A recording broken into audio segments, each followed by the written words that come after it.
আজ আপনাকে আমি একটা প্রশ্ন করব। ভিডিওটা খুবই শর্ট এবং এই শর্ট ভিডিওতে আমি আপনাকে কোশ্চেনটা করব, সেটা একটু ভেবে দেখবেন এবং চিন্তা করবেন এবং কমেন্টে অবশ্যই উত্তরটা জানাবেন। যদি আপনার কাছে ৮৬,০০০ টাকা আছে আপনার ব্যাংকে, যদি আপনার কাছে ৮৬,০০০ টাকা আছে আপনার ব্যাংকে এবং কোনো চোর বা কোনো ফেক লোক যদি আপনার অ্যাকাউন্ট থেকে মাত্র ১০ টাকা নেয় বা আপনার ফ্রেন্ড আপনার থেকে ১০ টাকা নিয়ে ভুলে যায়, সে আপনাকে না দেয়, তাহলে কি আপনি আপনার ৮৬,০০০ টাকা কেয়ার না করে শুধুমাত্র ওই ১০ টাকা পাওয়ার জন্য তার পিছনে দৌড়াদৌড়ি করবেন? আমি গ্যারেন্টি দিয়ে বলতে পারি যে আপনি এটা করবেন না। কারণ ১০ টাকার পিছনে আপনি ৮৬,০০০ টাকা নষ্ট করবেন না। কারণ যেই টাকাটা আপনার অ্যাকাউন্টে আছে সেটাকে আপনি সেভ করার চেষ্টা করবেন, সিকিউরিটি দেওয়ার চেষ্টা করবেন।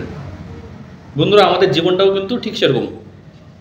আমাদের per day ৮৬,০০০ minute per day আমাদের বাঁচতে হয়।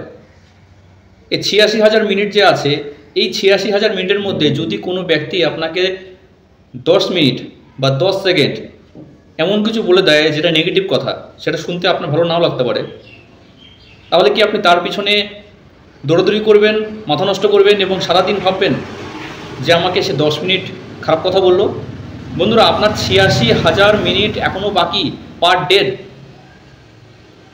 যদি ৮৬,০০০ মিনিট নষ্ট না করেন, নষ্ট না করতে চান, তাহলে ১০ মিনিট আপনাকে কে কী বলেছে তাতে আপনার কিচ্ছু যায় আসে না।